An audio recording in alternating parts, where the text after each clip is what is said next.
Dear students, welcome to the class. Myself Monica Sadana, your maths teacher working in DEV Police Public School. So we have started worksheet number 2, chapter 3rd, rational number as decimal. So question number 1, we have to represent this rational number in decimal form with long division method. तो हमने कैसे किया था इसको 22/7 हम 7 3 21 यहाँ पे आ गया 1. अब 7 को हमें क्या करना पड़ेगा, यहाँ पे डेसिमल लगाएंगे और यहाँ पे क्या आ जाएगा 0. या ऊपर भी डेसिमल लगाएंगे, यहाँ पे क्या आ गया 7 1 7. फिर एक और 7 कैन नॉट डिवाइड 3, तो हम दोबारा से यहाँ पे एक 0 लेंगे. 7 4s are 28. Now 7 again can not divide 2, तो यहाँ पे क्या आ जाएगा again a 0. 7 2s are 14 and 10 - 4 6.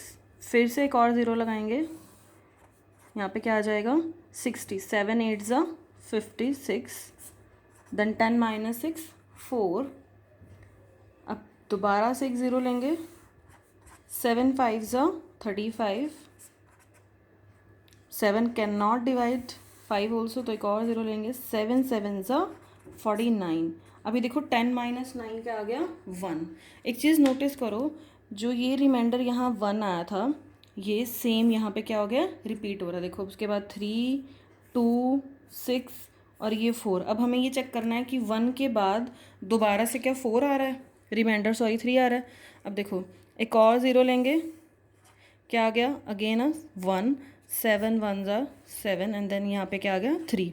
अभी देखो सेम यहाँ पे जो 3 था, ये जो 1 है रिमाइंडर यहाँ आया था, अगला 3 क्या आ गया इधर. इसका मतलब है कि जब मैं ये सॉल्व करूँगी तो ये पूरा क्या आ जाएगा 1 2 8 5 7. और दोबारा से जब करेंगे ये पैकेट बन गया एक. इस पैकेट के बाद क्या हो रहा है रेपिटेशन होगा. इसका मतलब हमें सिर्फ देखो, हमने सिर्फ रिमाइंडर का पैटर्न नोटिस करना है कि 1 रिमाइंडर यहाँ पे आया था और ये दोबारा से रिपीट होना शुरू हो गया. उसके बाद 3 आ रहा है, आगे आप इसको सॉल्व करोगे फिर ये 2 भी आएगा. उसके बाद सारे रिमाइंडर्स रिपीट होंगे. इसका मतलब 22/7 जो है 3.142857 फिर दोबारा से शुरू हो गया ये डॉट डॉट डॉट. इसका मतलब है अब हम इतना बड़ा आंसर नहीं लिखेंगे, हमने इसको सिंबल्स की फॉर्म में रिप्रेजेंट करना है. ये देखो जितना रिपीट हो रहा है, जितना रिपीट हो रहा है उसी के ऊपर सिर्फ हमने क्या लगा देना बार. इसका मतलब है ये जो ये एक पैकेट है, ये पैकेट इनफाइनाइट टाइम रिपीट होने वाला है, मतलब ये कभी स्टॉप नहीं होगा. ठीक है, तो 22/7 इज़ ये 3.142857 और ये जो है बहुत बार रिपीट हो रहा है. ठीक है, इसका मतलब ये नॉन टर्मिनेटिंग है ना, क्योंकि बार बार कभी ख़त्म नहीं हो रहा. इसलिए इस नंबर के बारे में हम आगे भी और बहुत अच्छी इंटरेस्टिंग चीज़ें पढ़ेंगे. अब देखो नेक्स्ट पार्ट है 7th 8th पार्ट. 63 को हमने डिवाइड करना है 55 से. ये चीज़ आप ध्यान रखना, इसे यहाँ बंद मत करो. आपने क्वेश्चन में रिपीट जो बार लगाना है, आपने सिर्फ उन डिजिट्स पे लगाना है जो रिपीट कर रहे हैं. तो अब देखो इस क्वेश्चन में देखो 55 1, यहाँ पे क्या आ गया 8. अब देखो यहाँ पे क्या लगाना पड़ेगा डेसिमल. मैंने उस दिन भी बताया था 63.0 लिखूँ, 63 लिखूँ, 63.00 लिखूँ, ऑल आर सेम. डेसिमल के बाद अगर हम 0 लगा रहे हैं, डिजिट के पीछे डेसिमल लगाने के बाद हम 0 लगा रहे हैं, तो कोई डिफरेंस नहीं आएगा. तो देखो यहाँ पे 0 लगाया, यहाँ पे क्या आ गया. फिर अगेन 55 1s are 55. एक और 0 55 क्योंकि डिवाइड नहीं कर रहा, और यहाँ पे रिमाइंडर आ गया 250. अब देखो 55 4s आएगा मेरा 220. ठीक है, उसके बाद देखो यहाँ पे क्या आ गया 30. ये इसको भी डिवाइड नहीं करेगा, तो मेरे को एक और 0 लाना पड़ेगा. अब देखो ये किस पे जाएगा 5 पे. 55 5s आता है 275. ये माइनस के साइन लगाने हैं आपने. 10 - 5 और ये 25. अब देखो यहाँ पे भी रिमाइंडर 25 आया था, यहाँ पे भी 25 है. इसका मतलब रिपीटेशन शुरू हो गया. अब हमें देखना है कि 1 डिजिट किया है या 2 डिजिट किया है. ठीक है, अब एक और 0 यहाँ से मैंने लिया, तो ये आ गया 250. देखो बार बार मल्टीप्लाई करने की भी ज़रूरत नहीं है. 250 आया तो इसका मतलब 220 वो किस पे जा रहा था 4 पे. अब देखो ये फिर से आ गया 30. अब देखो 25 के बाद 30 रिमाइंडर आया था, अब दोबारा से 30 आ गया. एक और 0 लगाई यहाँ पे, तो यहाँ पे क्या आ गया 5. फिर से 5 आएगा क्योंकि 300 को करना है 275 माइनस, तो आपका आ जाएगा फिर से 25। अभी देखो, अभी करते जाओगे तो तुम देखोगे कि इसके बाद रिपीट ही हुए जा रहा है, मतलब कि 63/55। आप एक बार और करके देख लेना, ये ऐसे आएगा। सॉरी। अब देखो यहाँ पे देखो ये क्या रिपीट हो रहा है, सिर्फ 45 45 45, 1 को कुछ चेंज नहीं हुआ। तो इसका मतलब जो हम डिजिट्स के ऊपर बार लगाएंगे वो सिर्फ 4 और 5 के ऊपर। ये बहुत बड़ी कॉमन मिस्टेक है, सारे स्टूडेंट्स ध्यान रखना इस चीज़ को कि जब हम बार लगा रहे हैं हमने ये चीज़ बहुत ध्यान से देखनी है कि कौन से डिजिट, यहाँ पे सिर्फ 4 5 रिपीट हो रहा है, यहाँ पे 1 रिपीट नहीं हो रहा। इसका मतलब जो ये जो हमारा बार है वो किसके ऊपर आएगा, 4 5 के ऊपर। तो हमारा आंसर क्या आ गया, 1.1 और ये 4 5।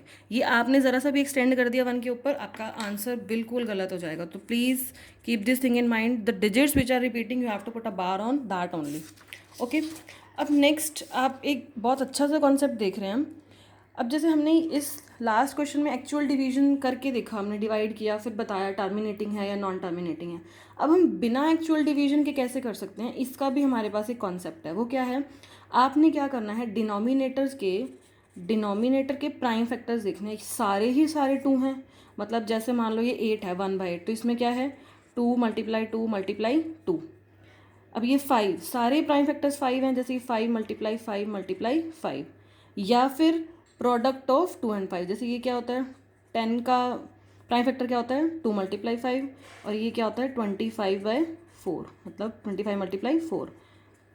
आपने ये चेक करना है डिनोमिनेटर के अगर प्राइम फैक्टर्स सारे ही 2 हैं, सारे ही 5 हैं, या फिर प्रोडक्ट ऑफ 2 5 हैं, तो इस केस में आपका जो आंसर आएगा वो क्या आएगा, टर्मिनेटिंग डेसिमल।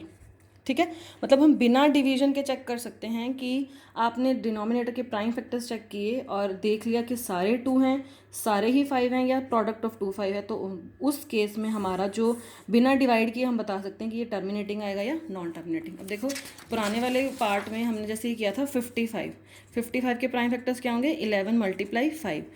2 हमने बोला था या तो सारे 2 हों या सारे 5 हों या प्रोडक्ट ऑफ, ये अदर देन 2 और 5 हो गया 11। इसका मतलब ये क्या आएगा, नॉन टर्म। मतलब क्वेश्चन शुरू करने से पहले मेरे दिमाग में ये चीज़ अब क्लियर हो जाएगी कि वो टर्मिनेटिंग है या नॉन टर्मिनेटिंग। ठीक है, तो अगर आपका कोई फैक्टर अदर देन 2 एंड 5, अगर कोई प्राइम फैक्टर आपका अदर देन 2 और 5 हो गया, तो उस केस में जो आपका टर्म क्या आ जाएगा, non terminating decimal representation. Suppose जैसे आपका है 1/7, 1/7 सिंपल सा है, ना तो सारे 2 हैं, ना 5 हैं, ना प्रोडक्ट है, तो इसका मतलब डायरेक्टली क्या आ जाएगा, नॉन टर्मिनेटिंग डेसिमल रिप्रेजेंटेशन। अब जैसे है 13/80, 80 के प्राइम 80 के प्राइम फैक्टर्स थे 2 × 2 × 2 × 5, 2 2 ज़ा 4, 2 ज़ा 8, 2 ज़ा 16, × 5 80। तो all prime factors are 2 and 5। इसका मतलब क्या आ गया, टर्मिनेटिंग डेसिमल रिप्रेजेंटेशन। ठीक है, अब जैसे 49/15 है, अब आप सोचोगे कि 14 के भी हमने प्राइम फैक्टर्स कर दिए, 2 × 7, अदर देन 7 जो है अदर देन 2 है, तो ये क्या आ गया, नॉन टर्मिनेटिंग। बट एक चीज़ ध्यान रखनी है, जो ये हम रिजल्ट लगा रहे हैं ये हमने लोएस्ट फॉर्म में लगाना है, मतलब कि स्टैंडर्ड फॉर्म में। रैशनल नंबर हमारा किस फॉर्म में होना चाहिए, स्टैंडर्ड फॉर्म में। अब देखो ये स्टैंडर्ड फॉर्म में होता तो क्या होता, 7 7 ज़ा 49, तो 7 2 ज़ा 14। तो डायरेक्टली नहीं करना आपने कि आपने डायरेक्ट 14 देखा और उसके प्राइम फैक्टर 7 को देख के आपने कैंसिल कर दिया, नहीं। आपने पहले ये देखना है कि वो सिंपलेस्ट फॉर्म में है सबसे पहले। अब देखो 7/2, अब ऑब्वियसली जो प्राइम फैक्टर ऑफ 2 क्या है, वो 2 ही है, तो इसका मतलब क्या हो गया कि ये कौन सा रिप्रेजेंटेशन है, टर्मिनेटिंग डेसिमल रिप्रेजेंटेशन। तो ये चीज़ बहुत ध्यान रखनी है हमने कि हम डिनोमिनेटर चेक करने से पहले ये चीज़ चेक करेंगे कि वो स्टैंडर्ड फॉर्म में है या नहीं है, लोएस्ट फॉर्म में बना के then we will check the prime factors. इससे देखो इतनी बड़ी मिस्टेक हो जाती है, आप डायरेक्ट लिख देते हैं नॉन टर्मिनेटिंग, बट इसका आंसर क्या आएगा, टर्मिनेटिंग डेसिमल रिप्रेजेंटेशन। और क्वेश्चन नंबर 4 जो है आप लोग खुद करोगे। क्वेश्चन नंबर 4 में है आपको इसको प्लस करके आपको बताना है, एक रैशनल नंबर आएगा, आपने उसके डिनोमिनेटर्स चेक करने हैं प्राइम फैक्टर्स लेके कि वो टर्मिनेटिंग है या नॉन टर्मिनेटिंग। अब ये आपने प्लस करना सीख लिया है, आप इसको प्लस करके देखोगे और डिनोमिनेटर के प्राइम फैक्टर्स बना के देख कर लोगे कि अगर 2 और 5 ही हैं तो टर्मिनेटिंग, अगर अदर देन 2 और 5 है तो क्या आ जाएगा, नॉन टर्मिनेटिंग। क्वेश्चन आप खुद करोगे, ठीक है।